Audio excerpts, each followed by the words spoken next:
सन 2025 में हरि प्रबोधनी एकादशी 1 नवंबर दिन शनिवार को पड़ रही है और स्पष्ट रूप से उसी दिन आप लोग मनाइएगा।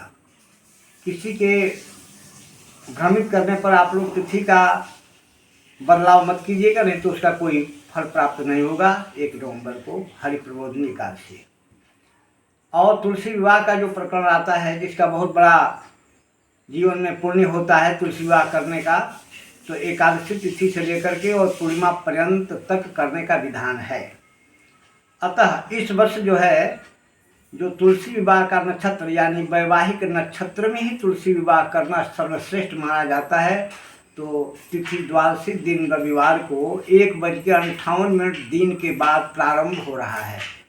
उसी में आप लोग गोधूली बेला कहते हैं, जब सूर्यास्त होने लगता है और गायों के खूर से धूल श्री गोलोक को पहुंचता है, उसे गोधूली कहा गया है। ये बहुत प्रशस्त माना गया है।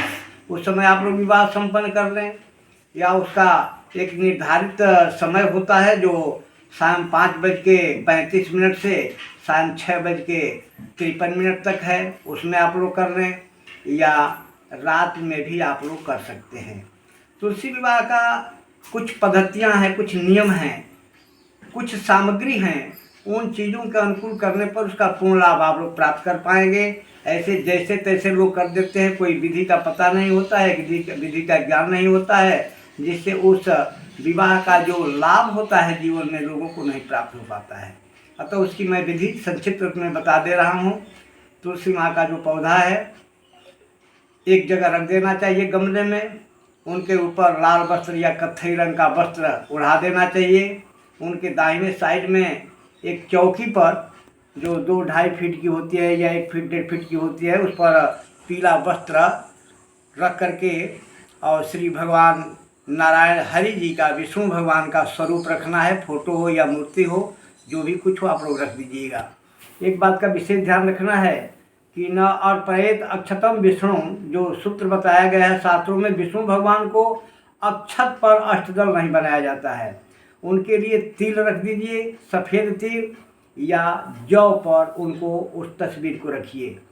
वहाँ पर एक कलश तांबे का हो, पीतल का हो, और कलश में कलाया बांध दीजिए, स्वस्ति का चिन्ह बना दीजिए उसमें, और ओम नमो नारायणाय यदि अंकित कर सके तो कर दीजिए।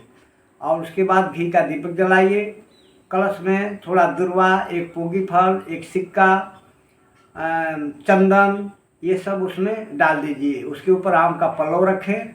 एक अष्टदल यानी जौ का ही पूर्ण पात्र बना करके, जैसे किसी पात्र में मिट्टी का पात्र हो या कोई और पात्र हो, उस पर यानी जो पल्लव के ऊपर रखा जाता है उसको रख दीजिए। एक नारियल रख दीजिए और नारियल को आवेष्टित कर दीजिए रक्षा सूत्र से या लाल कपड़े से। उस पर चंदन का तिलक कर दीजिए, अगरबत्ती धूप जलाइए, पुष्प चढ़ाइए। और सर्वप्रथम यानी उसका विधि में ये करना है कि भगवान विष्णु का जो चरण है उन पर 4 बार आप जल दीजिए। मंत्र तो आप लोग नहीं बोल सकते हैं, लेकिन आप लोग जल दीजिए भावनात्मक कि मैं हे प्रभु आपके चरणों को प्रक्षालित कर रहा हूँ। और उसके बाद एक जल का छींटा पूरे स्वरूप पर लगाइए। उसके बाद तिलक लगाइए, चंदन का तिलक लगाइएगा। और चंदन के बाद, तिलक के बाद पुष्प अर्पित कीजिए। पुष्प अर्पित करने के बाद उनको भोग के रूप में फल है, नैवेद्य कहते हैं, मिष्ठान वगैरह को वो लगाइए।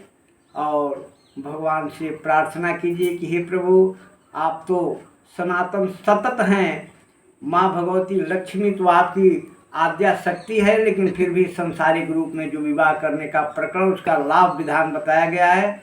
हम लोग श्रद्धा से आपके श्री चरणों में वंदन करते हुए ये विवाह का रस्म पूर्ण कर रहे हैं। इस तरह से विवाह करने पर उसका पूर्ण फल प्राप्त होता है और अपने जीवन को सुख समृद्धि शांतिमय व्यतीत आप लोग कर सकते हैं, इस लाभ को लेकर के।